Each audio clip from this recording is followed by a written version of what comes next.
Voy a hacer una pequeña introducción y luego le paso la palabra a Carlos para que, bueno, pues haga el desarrollo ya técnico de la parte de DIANOU. Simplemente, para los que no, a lo mejor os habéis unido hace poco, porque sí es cierto que hemos tenido en el último año, año y medio, algunas reuniones también vía telemática por estas herramientas, pero bueno, para los últimos que se hayan incorporado al conocimiento de Markel, deciros que Markel es una compañía especialista, es una compañía americana con sede en Virginia. En Estados Unidos es Markel Corporation y a nivel internacional opera como Markel International, ¿no? Y nuestra sede operativa siempre ha estado en Londres, pero con el Brexit, pues bueno, hemos creado una sede ya en territorio europeo que está en Múnich, ¿no? Entonces, teóricamente ahora, pues somos alemanes, operamos en Alemania, en Países Bajos y en España. En España tenemos 2 oficinas, la central que está en Torre Picasso en Madrid y una pequeña oficina comercial en Barcelona, para dar servicio a todo lo que es Cataluña, Aragón, Levante y Baleares. Yo soy el responsable territorial Centro-Norte y, bueno, tengo la suerte de llevar esta SEI dentro de mi panel, ¿no? de corredurías, ¿no? Y trabajamos 5 líneas de negocio. De lo más concreto, pues desde caución, ¿no? Lo que es caución técnica, los contratos con la administración y sobre todo, pues todo el tema de energía, los puntos de conexión de energías renovables y también aduanas. Luego trabajamos también accidentes, seguros personales, accidentes convenios, colectivos, expatriados y business travel, todos los seguros para aquellos empleados de empresas nacionales pues que se van al exterior, ya sea por obra, servicio, montaje, o bien porque ya son residentes en el país de destino, que van con la familia y necesitan pues todo tipo de asistencia sanitaria, ¿no? También trabajamos responsabilidad medioambiental y luego, bueno, pues todo el ámbito de la responsabilidad civil. Evidentemente en España somos una referencia en DIANOU, pero trabajamos RC profesional y RC general. Y tenemos una división también de médico-sanitaria, ¿vale? Y con esta pequeña introducción, ¿no? A título de cuña publicitaria, pues empezamos con la materia ya técnica y cedo la palabra a Carlos Peña, está mutado, a ver si se puede conectar y le podemos escuchar. Buenos días, muchas gracias. Y si queréis empezamos y os digo, voy a hacer una breve introducción. Luego vamos a ver qué es lo que cubre en esencia este seguro, a quién asegura, la legislación aplicable, deberes de los administradores, que esto es una inclusión en la nueva ley de sociedades de capital, cuáles son las reclamaciones más frecuentes, quién nos puede reclamar y analizar las principales coberturas de la póliza, ámbito territorial y temporal, creo que es importante, exclusiones y casos de reclamaciones, que yo creo que eso es lo más importante. ¿De acuerdo? A ver, aquí hay que decir, iniciando, que en la mayoría de las empresas, esperar que la mayoría de los administradores de las empresas no están protegidos. O sea, si se calcula que un 25% de las pymes tienen seguro de responsabilidad civil. Está claro que las empresas que cotizan en bolsa, las grandes empresas multinacionales tienen seguro. Pero lo que sucede en España es que casi 1 de cada 4 empresas no cuenta con seguro. Y si nos vamos a entidades sin ánimo de lucro, tipo asociaciones, cooperativas, fundaciones, es mucho menor la penetración de este tipo de pólizas cuando el riesgo de los administradores y directivos aumenta en todo tipo de empresas. Luego veremos un poco la legislación, pero vamos, la legislación es aplicable tanto a una gran empresa que cotiza en bolsa como a una pyme, porque es la ley de sociedades de capital y hay otras legislaciones que le son aplicables, ¿de acuerdo? Entonces, normalmente las empresas que contratan este seguro suelen ser grandes corporaciones, medianas grandes, etcétera. Pero como he dicho, lo que son pymes, hay una gran labor que hacer en nuestro mercado y sobre todo empresas familiares que desconocen lo que es la responsabilidad. Hay que tener en cuenta que, ¿por qué comprar este seguro? El entorno cada vez es más internacional, o sea, hay pocas empresas que todo su ámbito de actuación sea únicamente España, es decir, pueden tener clientes en extranjero o proveedores en extranjero o incluso determinados inversores a través de fondos de capital riesgo que son extranjeros, con lo cual ya el ámbito de responsabilidad traspasa lo que son nuestras fronteras, ¿de acuerdo? Y sobre todo los administradores tienen que tener una póliza que les proteja por estar expuestos a lo que es la legislación de otros países. Cada vez son más frecuentes las fusiones, adquisiciones, el aumento o la inclusión de inversores financieros en las empresas familiares con una participación minoritaria. ¿Y qué sucede? Que en todo cambio accionarial hay alguien que compra unas acciones a un valor que una vez que está ya dentro de lo que es la entidad adquirida, piensa que a lo mejor no era el valor real que pagó, sino que sería el importe tenía que haber sido menos. Controles y legislación son cada vez más exigentes, ya no solo la ley de sociedades de capital, sino hay el ámbito laboral, el tema del medio ambiente, la Comisión Nacional de Mercados y Competencia, o sea que ya hay muchísimas legislaciones que aplican y que implican una mayor responsabilidad de los administradores.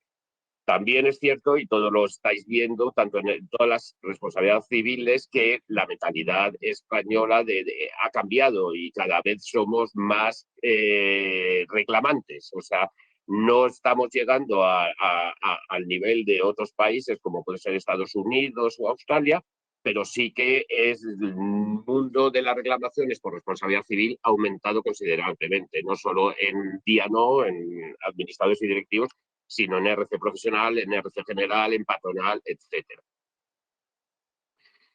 ¿Qué es lo que cubre el seguro de responsabilidad civil de directivos? Lo que hace es proteger a los administradores y altos cargos frente a las consecuencias económicas derivadas del incumplimiento de la legislación o de los estatutos o por falta de gestión cometidas con imprudencia o negligencia, un error o omisión en el ejercicio de sus funciones, ¿de acuerdo? Cubre las reclamaciones que resulten de actos de gestión negligentes y cubre lo que son las reclamaciones durante el periodo del seguro. Luego hablaremos del ámbito temporal, que creo que es importante porque es una póliza que funciona de un modo distinto a la mayoría de pólizas de responsabilidad civil. ¿Cómo se materializa la cobertura? La cobertura fundamentalmente se materializa con lo que son gastos de defensa, en la que son de minutas de abogados, de procuradores, fianzas y también lo que es el pago de indemnizaciones, ¿de acuerdo? En caso de que un juez al final condene a los asegurados. ¿Qué sucede? Que, hombre, la mayoría de los casos se cierran antes de que haya una indemnización, o bien porque el juez no lo admite o porque se llega a un acuerdo. Pero los gastos de defensa, ten en cuenta que cada vez son más cuantiosos. Y además, si los procesos son largos, luego hablaremos de ello, y llevan años pagando abogados y procuradores, pues es costoso. Con lo cual, la gran mayoría de la cobertura se materializa hoy en día en lo que son los gastos de defensa. Pero hay indemnizaciones, hay condenas contra los administradores en España y cada vez son mayores. ¿De acuerdo? ¿A quién se asegura? Pues a todos los administradores y altos cargos. Y altos cargos son directivos, cualquiera que ejerza funciones de gobernanza, de gestión de lo que es la entidad. Incluye administradores de hecho y de derecho. Incluye también a los altos cargos y aquí se asegura lo que es un grupo. El grupo empresarial es el tomador del seguro, que normalmente es la sociedad matriz, y y todas sus filiales. También se cubren aquí los representantes que tenga la entidad en entidades en las que no participa mayoritariamente, que a lo mejor participa un 10%, pero tiene una persona sentada en ese consejo de administración, o también entidades sin ánimo de lucro, como puede ser una fundación en la que participa con una persona en el patronato o una asociación empresarial en la que participa en la junta de gobierno. ¿De acuerdo? Todo eso es un grupo y que se incluye dentro de la póliza. Perdona, Carlos, una duda. Vamos a ver. Sí, dime. Sí, es que para que no se me vaya la cabeza. En relación con el tema de las filiales, ¿una participación también tendría cobertura? Sí, las participadas, eso es lo que digo, que no tienes la mayoría, pero tienes a alguien representado en el consejo, en el órgano de administración. Tienen cobertura automáticamente también. Vale, gracias. Nada. Cualquier duda, de verdad, interrumpirme, que no me importa nada. ¿Qué es un administrador? Pues es la persona que ostenta la representación orgánica en la sociedad y tener en cuenta que el administrador responde frente a la sociedad, a los accionistas o a los terceros por daños económicos causados por una negligencia o incumplimiento de lo que es la legalidad o de los estatutos de la entidad. La responsabilidad es personal. La ley, muchas veces en pymes veréis que os dirán que si yo tengo un problema, la sociedad o la entidad me va a defender. No, la ley es muy clara. La responsabilidad es personal y debe defenderse e incluso pagar la indemnización de su propio patrimonio. ¿De acuerdo? Hay mucho tema de administradores de hecho. Estamos en empresas familiares, por ejemplo, en las que el fundador se jubila, ya hay otro consejero delegado, etcétera, pero esta persona sigue manteniendo su despacho y no se hace nada en esa entidad si no es con su aprobación. Con lo cual están equiparando a esa persona como un administrador, aunque no figure en el registro mercantil como administrador de derecho. También se está equiparando la figura del administrador, los jueces de lo mercantil, a los directores generales o gerentes. Luego pasaremos a ver el tema de legislación, en la que los administradores de lo mercantil dicen que en una pyme que se reúne el consejo 1 o 2 veces al año, el que verdaderamente es el administrador es el gerente o es el director general, con lo cual le equipara la misma responsabilidad. Y además, en lo que el administrador puede responder también por una negligencia cometida por un directivo, o sea, no, porque él es por falta de supervisión, ¿de acuerdo? El alto cargo, como hemos dicho, desarrolla funciones gerenciales bajo la dependencia directa del órgano, pero verdaderamente muchas entidades tienen más poder casi que el órgano de administración, con lo cual es responsable. Y luego veremos legislaciones que equiparan director general y gerente a la figura del administrador. Legislación aplicable, pues la mercantil, la ley de sociedades de capital y las formas de ejercer lo que es la responsabilidad es a través de una acción social. Lo que se intenta en una acción social es restituir el patrimonio de la entidad. La entidad ha sufrido un daño por una negligencia cometida por sus administradores o sus directivos. La reclamación la entabla la sociedad, en nombre de la sociedad, aunque sean los accionistas, entablan la acción social en nombre de la sociedad y aquí lo que se intenta es restituir el patrimonio de la sociedad. Y luego está la acción individual. Cualquier accionista o tercero que se sienta perjudicado con una decisión puede reclamar contra los administradores o incluso contra el directivo. Hay que tener en cuenta que en la legislación mercantil hay un artículo que es la descapitalización, la causa legal de disolución. Causa legal de disolución, según la legislación, es cuando los fondos propios están por debajo del 50% del capital social debido a pérdidas acumuladas. ¿De acuerdo? En ese momento, el administrador, el director, deben solicitar una junta general extraordinaria para restituir el patrimonio social o solicitar la liquidación de la entidad. Y tiene un plazo de 2 meses desde el conocimiento de la causa legal de disolución. Y con el concurso de acreedores nos sucede lo mismo. La ley concursal que dice que en situación de insolvencia, la entidad o sus administradores deben solicitar el concurso voluntario en el plazo de 2 meses. Y una situación de insolvencia, según la ley concursal, es cuando tú eres incapaz de hacer frente a las deudas más inmediatas. En muchos de los casos, una simple falta de liquidez, yo no puedo pagar a mis acreedores a corto plazo, ya se puede considerar una situación de insolvencia, por lo cual yo tengo el plazo de 2 meses para solicitar el concurso.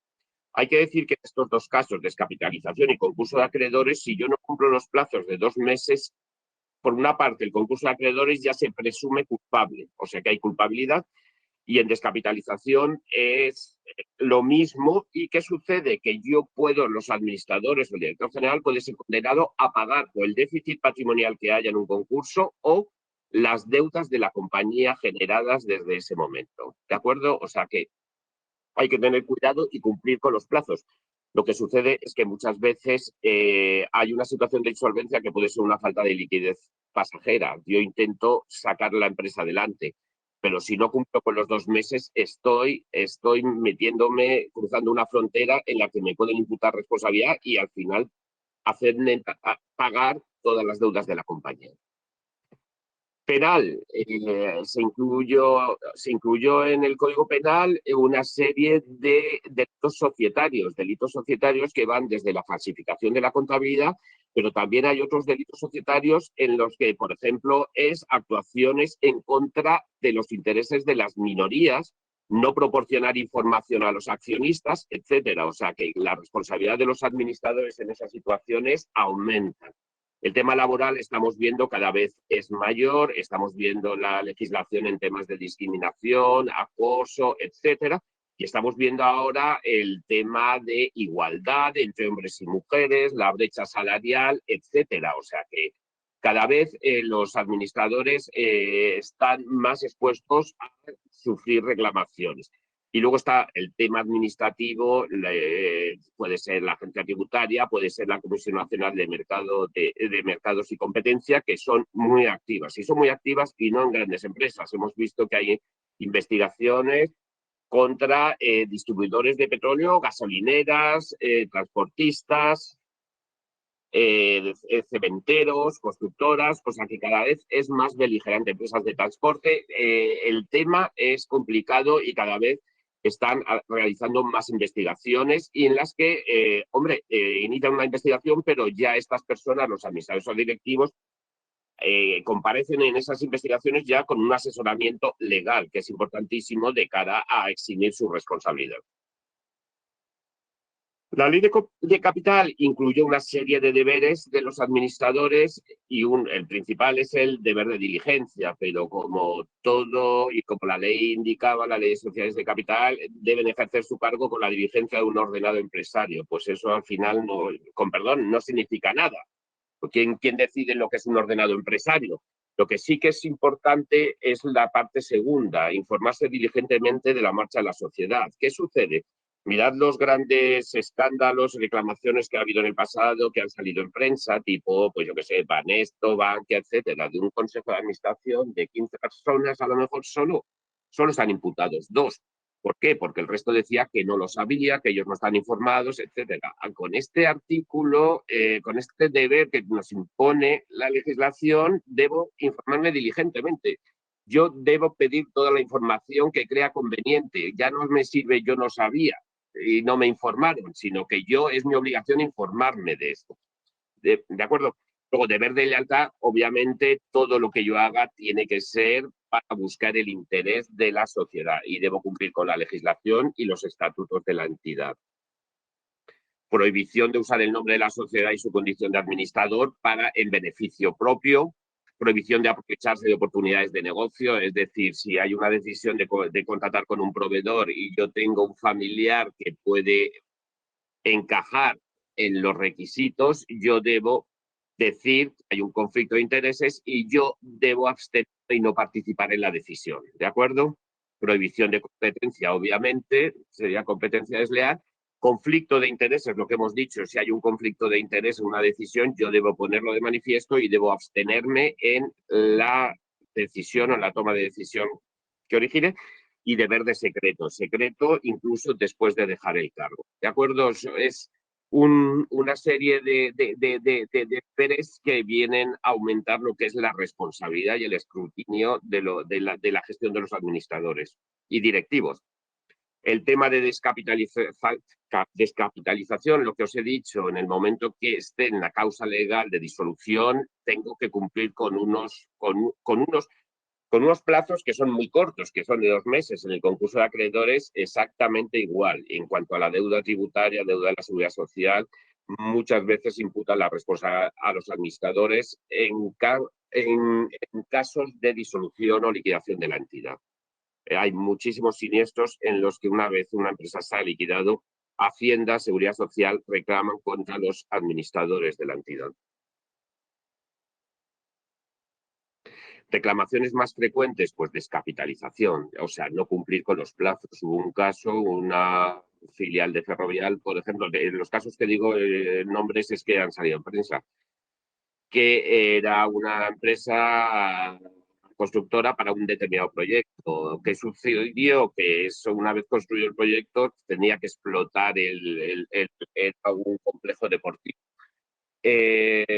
No era viable, no era rentable, pero Ferrovial lo iba dejando morir y luego ya cuando quiso liquidarlo, ¿qué sucedió? Que tenía un préstamo con una caja de ahorros y la caja de ahorros dijo no. Yo no voy a ningún convenio de acreedores, no voy a nada. Digo, yo reclamo contra el Consejo de Administración. Y al final condenaron a todo el Consejo de Administración de esa filial de Ferrovial a pagar el préstamo que había contraído la entidad con la caja de ahorros. Concursos de acreedores. En concursos de acreedores aquí tenemos al administrador concursal. En el momento que vea indicios de culpabilidad, se lo va a comunicar al juez y el juez nos puede condenar a pagar a los administradores concursales. Nos pueden condenar a pagar lo que es el déficit patrimonial de la entidad, es decir, una vez vendidos, liquidados con los activos, las deudas que queden pendientes. Deuda tributaria siempre cobra Hacienda y no podemos pensar que nos hemos librado de la responsabilidad una vez que se ha liquidado la empresa, sino todo lo contrario, es cuando Hacienda, Seguridad Social van a ir contra los antiguos administradores de la empresa antes de que se liquidara. Y prácticas de empleo son frecuentes. Tened en cuenta que toda entidad se enfrenta muchas veces a un despido, o incluso a movimientos de personal de un departamento a otro, y son constantes las reclamaciones por acoso, discriminación, etcétera. Y ahora van a venir más con el tema de brecha salarial y más, y porque la legislación ya cada vez es más exhaustiva en el tratamiento, sobre todo de minorías, de género, etcétera. ¿Quién puede reclamar? Pues mira, nos puede reclamar todo el mundo. La sociedad, como hemos dicho, por una acción social, la sociedad ve que ha sufrido un perjuicio y reclama acción social. Fijaros que la acción social lleva en España casi más de 30 años y al principio no se utilizó en absoluto. Yo creo que el primer caso así conocido fue casi Banesto en su día. Pero ahora cada vez vemos los casos Abengoa, Pescanova, ya es la propia entidad Bankia, es la propia entidad la que entabla la acción social contra sus antiguos administradores, el caso Popular, etc. Accionistas, pues pueden ser o mayoritarios, si son mayoritarios normalmente lo hacen a través de una acción social, o minoritarios que se sienten perjudicados. En empresas familiares tenemos casos de accionistas minoritarios que, oye, a mí no me proporciona la información que marca la ley, los delitos societarios de los que hemos hablado.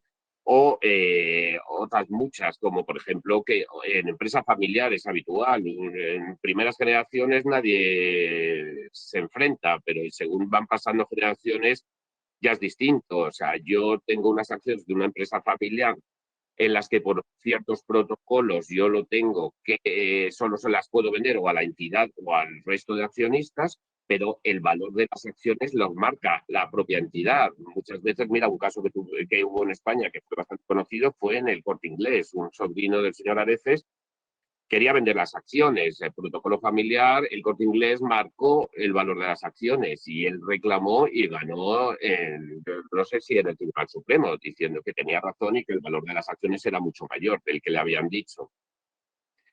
Los empleados, incluso candidatos a un puesto de trabajo, pueden alegar discriminación.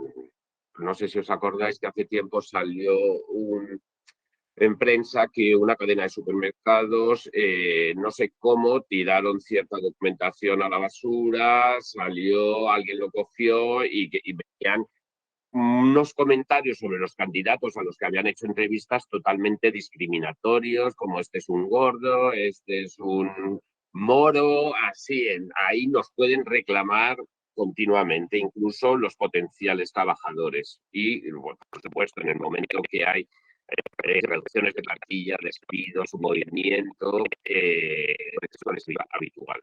Acreedores de la sociedad, lo que hemos comentado, el caso social, y en el momento que hay un concurso de acreedores, en el momento que hay una quita o en el que, fijaros, en el convenio de acreedores, hay quita, hay un retraso en el tema del pago en el tiempo, que muchas veces, por ejemplo, las financieras dicen, no, yo no voy a ir a esto, yo voy a reclamar contra los administradores porque no han cumplido con los plazos que les marcan. Proveedores, exactamente. Organismos públicos. Sé que Banco de España, Comisión Nacional del Mercado de Valores, Agencia Tributaria, puede resultar a lo mejor lejano para la pequeña y mediana empresa, pero lo que sí que estamos viendo es la Comisión Nacional de Mercados y Competencia está investigando actuaciones de hormigoneros, de gasolineras, de distribuidores de petróleo, de constructoras, cementeras, agencias de viaje, líneas aéreas, o sea, es muy beligerante y está continuamente investigando. Competidores, ¿por qué nos pueden reclamar los competidores? Los competidores te pueden reclamar por competencia desleal. Normalmente se origina cuando un equipo o una persona de una entidad se va a la competencia. Lo primero que va a hacer esa persona o ese equipo es empezar a tirar del listado y atacar a los clientes que tenía cuando estaba en la anterior compañía. Y estamos viendo, por ejemplo, el caso de Willis con Dasterra, el caso de AON en nuestro sector cuando se fue el equipo de energía de AON a Willis. Es bastante habitual, pero siempre se tiene que originar por este tema. Es decir, alguien se va a la competencia. Clientes, ¿por qué reclaman? Por incumplimiento de contrato. Y muchas veces, incumplimiento de contrato, podéis pensar, bueno, reclamarán contra la entidad, pero no reclaman contra la entidad muchas veces. Hubo un caso de una entidad de Rioja que contrató a un fabricante de maquinaria pesada. Entonces firmó un contrato en el que en tal fecha iba a tener la maquinaria en funcionamiento, o sea, ya con fechas concretas. Y esta empresa riojana empezó a contactar con posibles clientes, dicen, oye, a partir de esta fecha ya podemos ofreceros nuestros productos, etcétera. Llegó la fecha concreta y ahí no había ni maquinaria ni nada que se le pareciera. Y esta empresa riojana reclamó contra la compañía a la que había con la que había contratado, pero también reclamó contra las personas que habían firmado el contrato. Es decir, en este caso creo que fue el director financiero y fue un apoderado. Y reclamó contra ellos diciendo, estas personas han firmado el contrato sabiendo que era imposible que cumplieran los plazos. ¿De acuerdo? Liquidadores, obviamente, en el momento que hay una liquidación después de un proceso concursal, normalmente son liquidaciones a través de procesos concursales, porque normalmente las liquidaciones voluntarias no son tan problemáticas, van a reclamar. Y si hay déficit patrimonial, van a reclamar contra los administradores.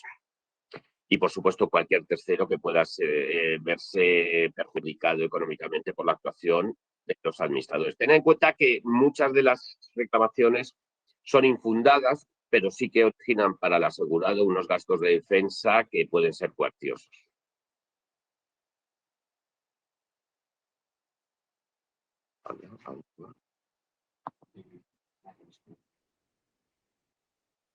A ver si me contesta. Ay, Dios mío. Dios mío.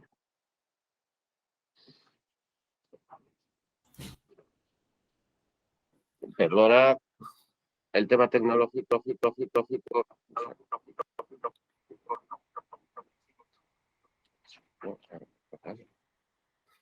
¿Me oís? Sí. Sí. Ah, vale, perfecto. ¿Quién puede reclamar? ¿Estáis viendo la presentación, no? Sí. Sí. Vale, pues cobertura más importantes son la propia RC de administradores.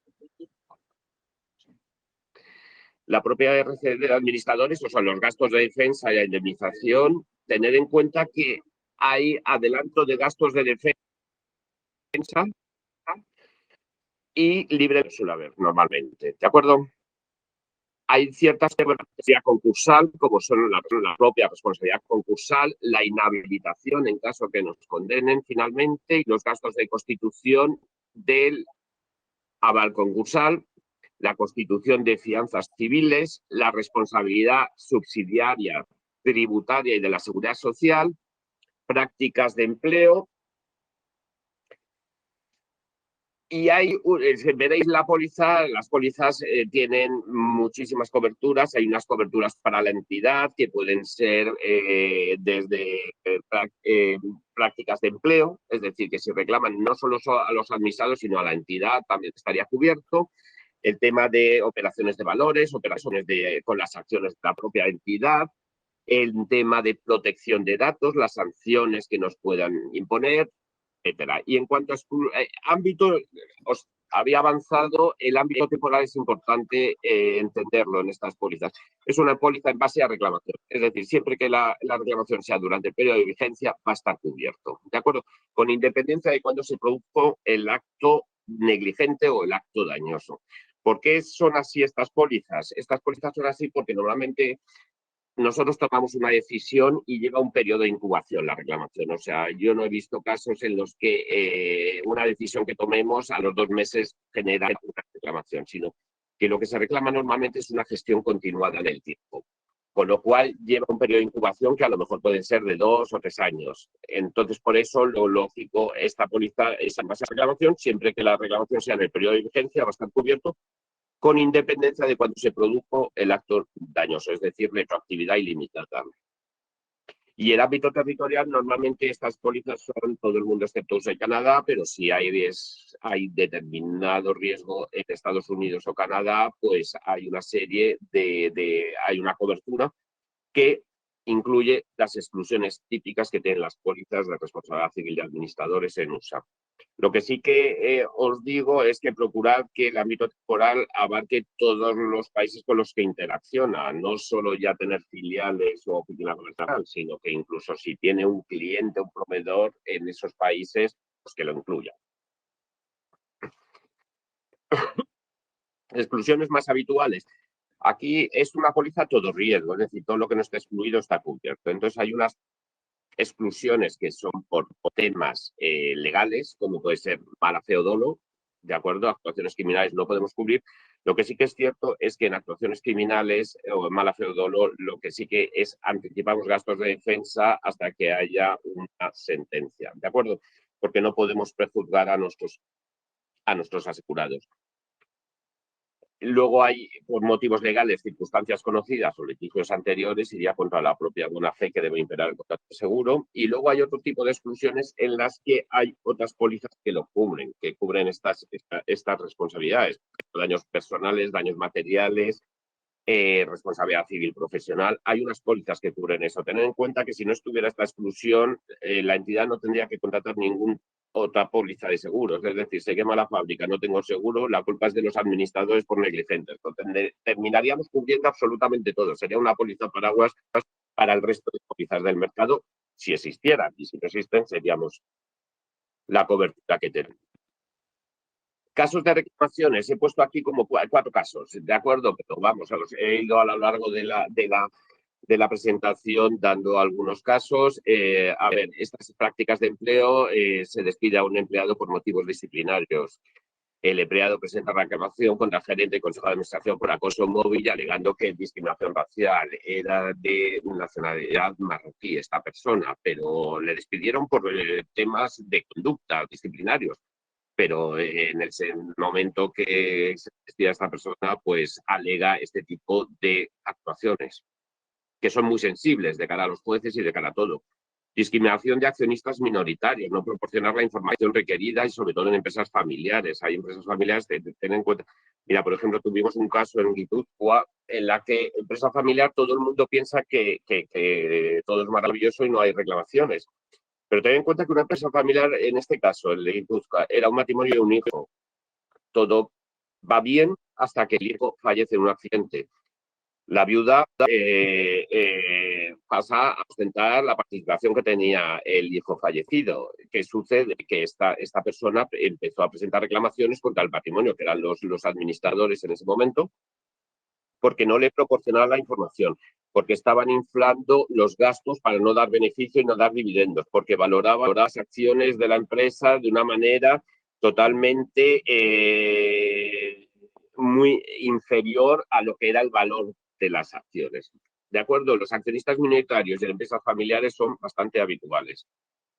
Tema subvenciones. tened mucho cuidado porque las autoridades que han otorgado subvenciones están revisando punto por punto que las subvenciones se aplicaron a su finalidad. Tenemos el caso de una entidad en el que solicita una subvención para contratar a dos trabajadores para un proyecto concreto.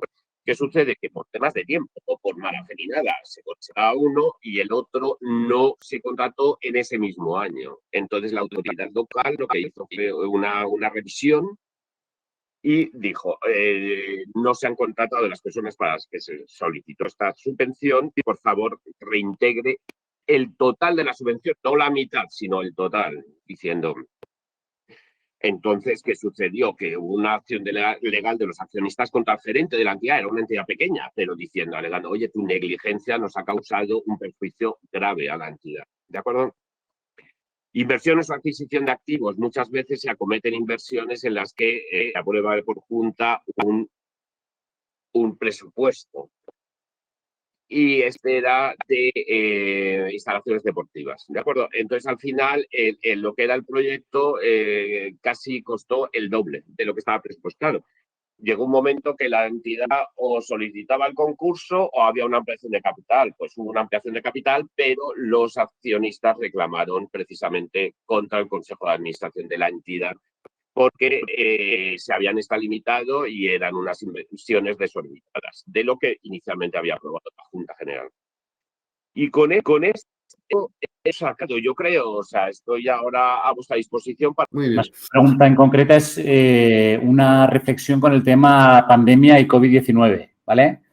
En todo lo que tiene que ver con los cambios que ha habido en el sector en general, ¿no? En cuanto a capacidad, en cuanto a subidas de prima, renovaciones con exclusiones de coberturas, etcétera, ¿no?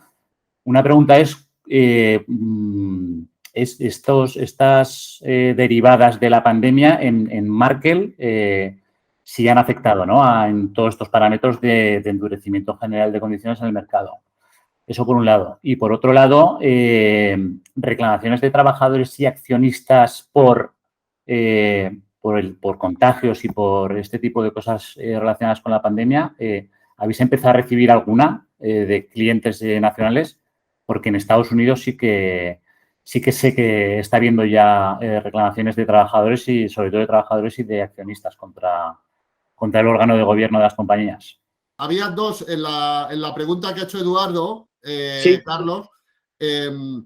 Una doble pregunta. Primero, la situación actual del COVID, que estaba respondiendo yo un poco con el tema de la moratoria que existe, en el que de momento no tenemos, evidentemente, reclamaciones porque no se están produciendo situaciones masivas de concursos, pero sí se prevé que a partir del 30 de junio pueda haber muchas empresas zombies y que a partir de ahí podamos tener concursos. Pero claro, no todos los concursos van a derivar en reclamaciones, porque no todos los concursos no van a ser culpables. Eso es un poco la introducción. Y luego, por otra parte, Eduardo, nos hacías una pregunta también más...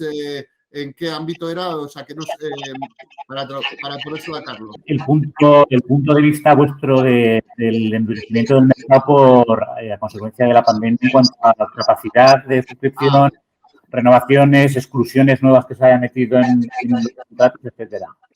Vale, efectivamente. No sé si lo has escuchado, Carlos. Es decir, sí. La situación de que ya preveemos, ya lleva años...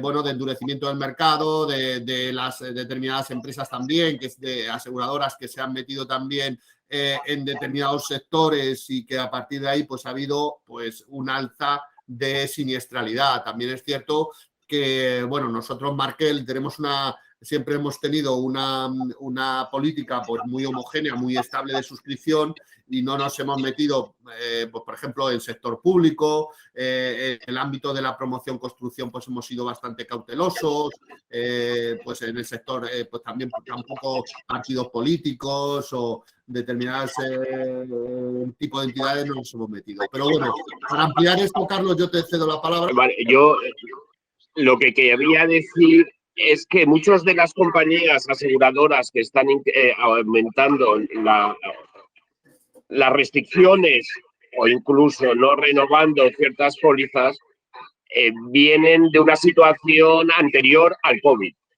O sea, había un déficit de primas técnicas en el mercado importante. Las primas, sabéis que las primas de Diano se estaban reduciendo drásticamente, aumentaban las coberturas. ¿Y qué ha sucedido? Que muchas de las aseguradoras, a sus actuarios les han dicho que no eran suficientes las primas que están obteniendo. Entonces se endureció el mercado y ya se endureció antes del COVID. Eso sí que lo hemos visto, que se está endureciendo. ¿Qué sucede? Que el COVID ya es la excusa perfecta en este sentido. Es decir, sí que es cierto que el COVID implica un mayor riesgo. ¿Qué es lo que estamos haciendo? Nosotros verdaderamente ni estamos subiendo las primas ni estamos incluyendo exclusiones, lo que sí que a la hora del nuevo negocio somos más restrictivos en cuanto a una serie de actividades, como puede ser las actividades más afectadas por el tema del COVID, como pudo ser la hostelería, como pudo ser la restauración, el negocio minorista y sobre todo más en unas regiones, en unas comunidades autónomas que en otras, porque otras no fueron tan restrictivas y, por ejemplo, el País Vasco estuvo muy cerrado en el tema de hostelería, con lo cual lo que hemos hecho es ser más selectivos a la hora del nuevo negocio. A la hora de renovaciones, pues monitorizar nuestros clientes, pero verdaderamente no hemos subido las primas ni hemos incluido ningún tipo de restricción.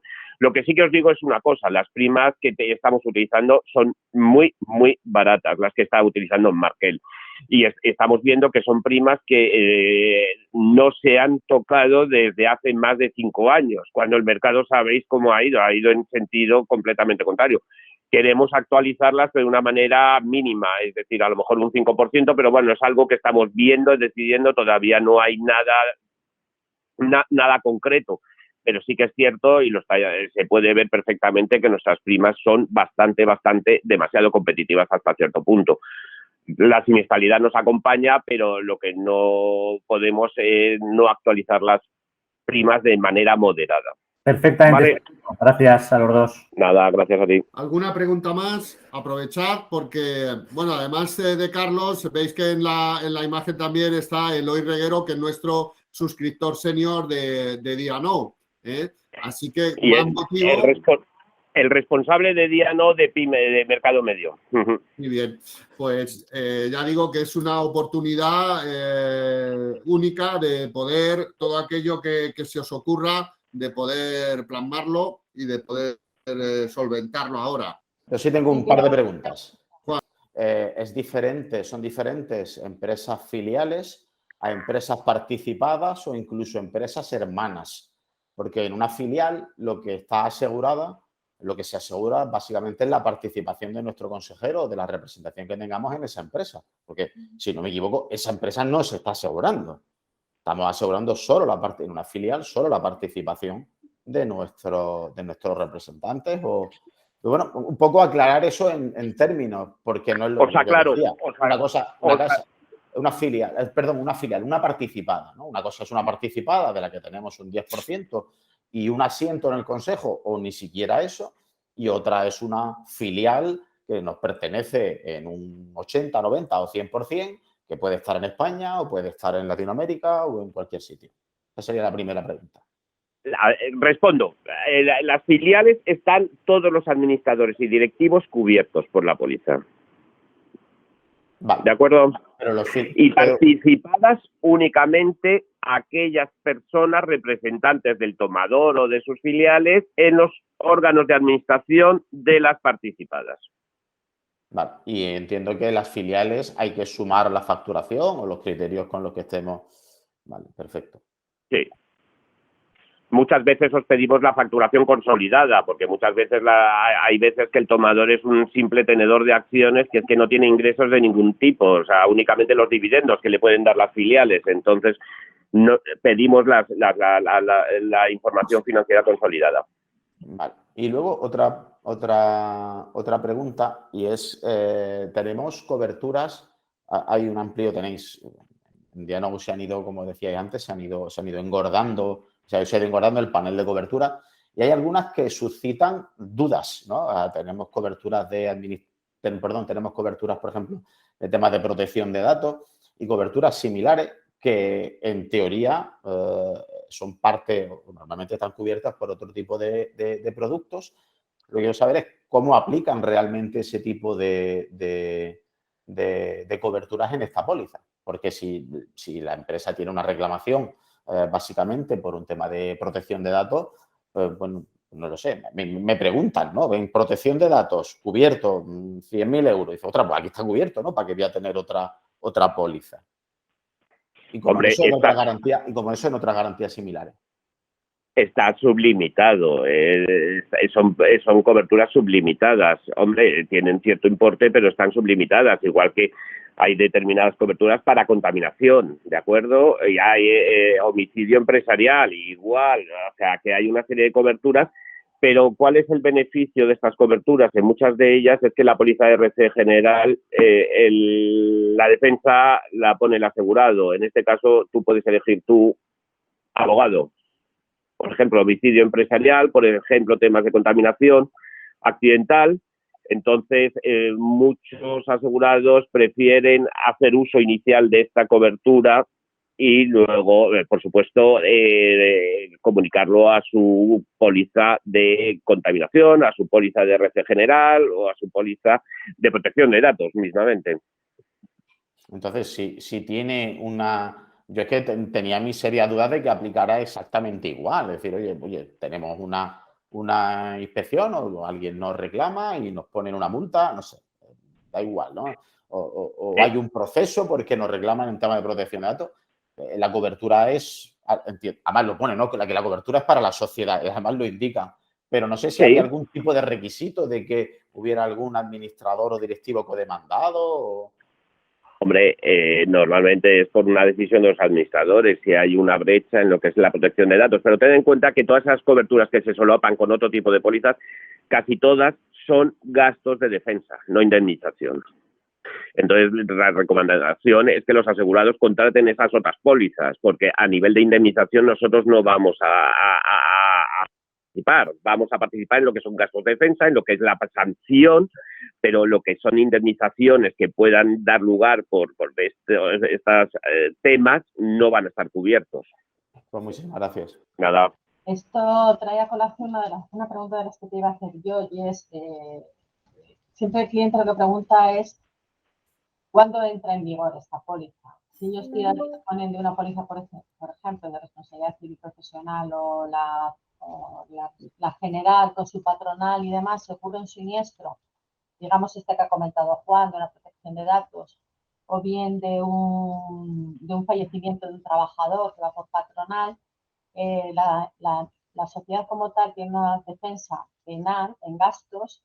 En el caso de que se produjera una reclamación, debería acudir a esta póliza sí o sí, esperar a que haya una sentencia a través de su otra póliza, defenderse. ¿Dónde está el límite y dónde empieza la cobertura de esta póliza? Vamos, mi recomendación en esta póliza y en todas es que en el mismo momento que tú tengas un hecho que pienses que te va a dar lugar a una reclamación, que comuniques.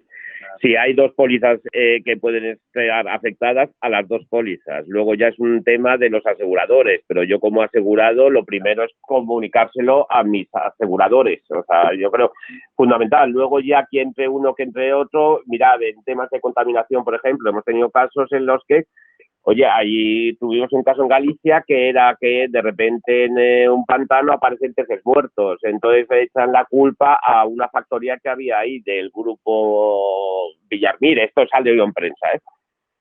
¿Qué sucede? Que se lo comunicaron, empezaron investigaciones, actúa el fiscal de oficio y actúa contra el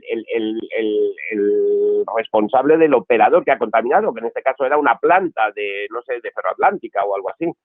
Esa persona tiene que presentarse en el juzgado en 2 días. Entonces, prefiere 1000 veces ir con su abogado y comunicárnoslo a nosotros, luego ya los reportará a su póliza de contaminación, a su póliza de RC, pero que inicialmente yo creo se queda más tranquilo y fue ese caso. O sea, se fue a declarar, porque al final ni le condenaron ni hubo nada, pero tened en cuenta que en el momento que contaminas se lo comunicas a las autoridades al juzgado y actúa el fiscal de oficio y te dicen 24 horas ven a declarar porque intuimos que has tenido que ver con la muerte de los peces en el pantano. Sí, pero el matiz quizás sea la defensa penal, ¿no? Que no se da en otras situaciones. Sí, el fiscal, sí, es penal, es delitos contra el medio ambiente. No me refiero solamente al penal, sino, por ejemplo, a fallecimiento de trabajadores y demás, puede haber una reclamación incluso penal. Sí, también homicidio empresarial, sí. Hay una cobertura precisamente de gastos de defensa. En cualquier caso, aunque hubiera cobertura en otra póliza, también tendría que darse notificación en esta. Mi consejo es que sí, yo la experiencia que tenemos, hemos tenido experiencias, a ver, os cuento, pues en un tema de un accidente ferroviario en el que había varias pólizas envueltas, entre ellas la de D&O. Y al final, pues habló la compañía aseguradora de D&O, habló la compañía aseguradora de responsabilidad civil, etcétera, y llegamos a un acuerdo nosotros en la defensa. ¿De acuerdo? Es importante también para que lo conozca el cliente, ¿no? Que hasta dónde Hombre, puede ir su defensa. Tened en cuenta que nuestro departamento de siniestros lo primero que os va a preguntar es que si hay una póliza o de contaminación o de responsabilidad civil, etcétera, porque es lógico. Y luego ya nosotros tomamos las medidas y hablamos, pero lo lógico es que la defensa del asegurado esté asegurada, vamos, es que tenga sus gastos de defensa cubiertos. Luego otra pregunta que tenía, porque se nos está dando muy a menudo, es las participaciones, como han comentado antes mis compañeros, pero cuando son empresas ya extranjeras. Entonces, muchas veces ya empezamos a ver conglomerados de sociedades en las que nos están pidiendo cobertura y de repente nos hablan de otros países. Entonces, esto ya empieza a ser un poco más complejo, ¿no? Están cubiertas. Siempre que el ámbito territorial abarque los países donde están esas filiales, estarán cubiertas. O sea, no hay ningún tipo de exclusión.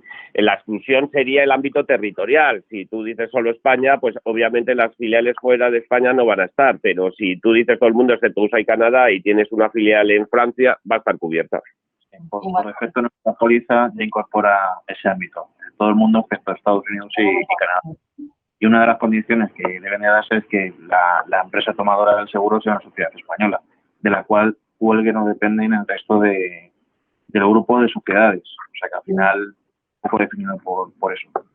Y en el caso que una de una sociedad española tenga alguna participación en Estados Unidos, aunque sea minoritaria, muchas veces simplemente es para la colocación de su producto en el mercado americano, que simplemente una agencia comercial, ¿se podría contemplar? Sí, tenemos asegurados con filiales en Estados Unidos. Sí, en eso. No hay, lo que pasa es que lo tenemos que estudiar, o sea, en profundidad. Tenemos que ver los activos que tiene, la actividad que tiene, las ventas que tiene esa entidad. A lo mejor sí que pedimos que si no viene en la memoria información financiera sobre la misma, pero se puede cubrir perfectamente. Entonces, Carlos, una bodega, por ejemplo, que todas venden vino ahora a Estados Unidos, ¿sería recomendable ámbito territorial todo el mundo, incluyendo Estados Unidos, aunque no tenga allí, aunque no tenga un establecimiento? Sí, seguro. Y además es que yo creo que la mayoría de las bodegas tienen un distribuidor ahí, que además en caso de que suceda algo va a ser el primero que van a reclamar. Yo yo le recomendaría ámbito mundial. ¿Y qué tal iríais en esos casos? Hombre, Estados Unidos es Estados Unidos, seamos claros, o sea, que la prima no va a ser la misma que si es una pyme que no una compañía local, pero que vamos, yo recomendaría al cliente que por muy caro que sea, la contrate, vamos, o sea, no sé. Vale. ¿Alguna pregunta más? Bien, Miguel, si te parece, damos por concluida la reunión de hoy, agradeciendo enormemente vuestra presencia, las explicaciones de Carlos, que siempre son de agradecer, y a todos porque hayáis estado aquí hoy con nosotros. Ahora, pues bueno, pues ya sabéis, plantear muchas operaciones de D&O que ya sabéis que Markel nos dará la respuesta adecuada. Perfecto. Un saludo a todos. Muchas gracias. Muchas gracias a todos.